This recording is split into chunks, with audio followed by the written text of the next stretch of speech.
Ginkūnuose Zubovų dvare įsikūręs Lietuvos krikščioniškas fondas spalio mėnesį atšventęs savo veiklos 20-metį, sukvietė į konferenciją Šiaulių miesto bei rajono socialinius darbuotojus, pedagogus, medikus, Šiaulių universiteto dėstytojus, nevyriausybinio organizacijų vadovus, kurie pasidalijo socialinio darbo patirtimi. Konferencijoje dalyvavo ir atstovė iš LCC Tarptautinio universiteto Klaipėdoje, kurios steigėjas yra Lietuvos krikščioniškas fondas. Konferencija – tai dalis Lietuvos krikščioniško fondo įgyvendinamo paprojekčio, kurio tikslas – sumažinti Šiaulių rajone gyvenančių socialinės rizikos grupės vaikų socialinę atskirtį.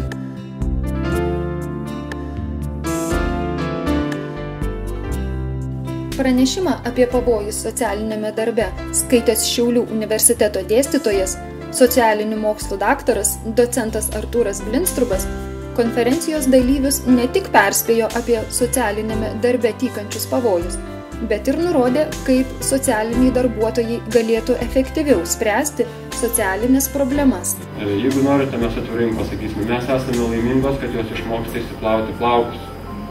Tai yra darbas su vėjo malūnais, tai yra tiesiog uždaras darbas. Konferencijoje išskirtinis dėmesys skirtas Lietuvos krikščioniškam fondui.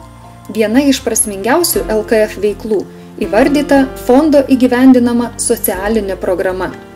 Ginkūnuose fondo įkurta krikščioniškas vertybės puoselėjantį vaikų dienos centrą dabar lanko 15 įvairaus amžiaus vaikų iš socialinės rizikos šeimų.